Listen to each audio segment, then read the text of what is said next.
इसका part discuss कर लेते हैं जो और में दे रखा है। उन्होंने कहा है कि कार्बन अपने वैलेंस इलेक्ट्रॉन्स को शेयर करता है definitely with other elements of carbon, या फिर किसी और एलिमेंट के साथ। तो ऐसा भैया क्यों होता है? कार्बन जिसका एटॉमिक नंबर है 6, कॉन्फ़िगरेशन है 2 and 4। कार्बन जिसका एटॉमिक नंबर 6 है, कॉन्फ़िगरेशन है 2 and ओके, कॉन्फ़िगरेशन है 2 and 4। अब आप देखो ना, इसके आउटर मोस्ट शेल में 4 इलेक्ट्रॉन हैं, तो भैया ये तो अपने आप को स्टेबल करने के लिए इलेक्ट्रॉन शेयर ही करेगा ना। तो अगर आपसे उन्होंने पूछा है कि कार्बन इलेक्ट्रॉन्स अपने वैलेंस इलेक्ट्रॉन्स को शेयर करता है या तो कार्बन के साथ ही या अदर एलिमेंट्स के साथ, क्यों? तो आप लिखेंगे कि क्योंकि कार्बन टेट्रावैलेंट है। टेट्रावैलेंट का मतलब उसके आउटर मोस्ट शेल में 4 इलेक्ट्रॉन है। टेट्रावैलेंट का मतलब है कि एलिमेंट इलेक्ट्रॉन शेयर ही करेगा अपना ऑक्टेट कंप्लीट होने के लिए, ठीक है ना।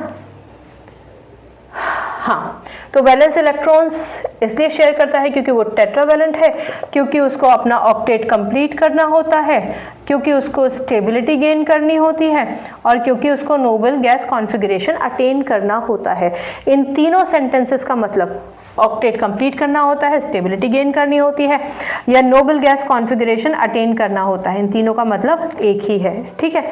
अच्छा, मैं एक बात आपको यहाँ से बता देती हूँ कि कार्बन अगर कार्बन से ही लिंक होता है, मतलब हर तरफ अगर वो कार्बन से ही जुड़ रहा है, जैसे कि ग्रेफाइट और डायमंड के केस में होता है, तो ये जो सेल्फ लिंकिंग होती है ना, इसको हम कैटिनेशन कहते हैं, बोनस बता रही हूँ।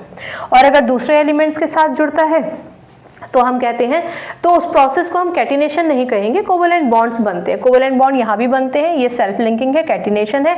अदरवाइज कार्बन हाइड्रोजन के साथ भी कंबाइन करता है और भी एलिमेंट्स के साथ कंबाइन करता है, ठीक है। हाइड्रोकार्बन में आपने कार्बन और हाइड्रोजन का कॉम्बिनेशन ज़्यादा देखा है, बहुत ज़्यादा उलझने की ज़रूरत है नहीं। उन्होंने सिंपल सा आपसे एक क्वेश्चन पूछा था, इसको आप थियोरेटिकली भी लिख सकते हैं। आई होप आपको ये 4 नंबर का क्वेश्चन बढ़िया से समझ में आया होगा। बेस कॉन्सेप्ट आप जितना अपने दिमाग में रखेंगे ना, कॉन्सेप्ट्स आपको क्लियर होंगे। कितना भी क्वेश्चन वो बीच में कुछ भी डाल दें जो चैप्टर से रिलेटेड हो या ना हो, आप उसका जवाब दे पाएंगे बिना ये इरिटेशन हुए कि ये कैसे पूछ लिया, कार्बन एलिड्स कंपाउंड में ये सवाल कैसे पूछ लिया, राइट। तो घबराने की बात है नहीं, अच्छे से तैयारी कीजिए। कोई डाउट है तो पूछ लीजिए। बाकी केमिस्ट्री से अपनी केमिस्ट्री अच्छी बनाइए, शिक्षा ले आइए। अगली बार मिलने तक अपना ख्याल रखिए, खुश रहिए, सकारात्मक रहिए, और आपकी जीत होगी ही होगी, ये विश्वास बनाकर रखिए, होगी जीत। नमस्कार।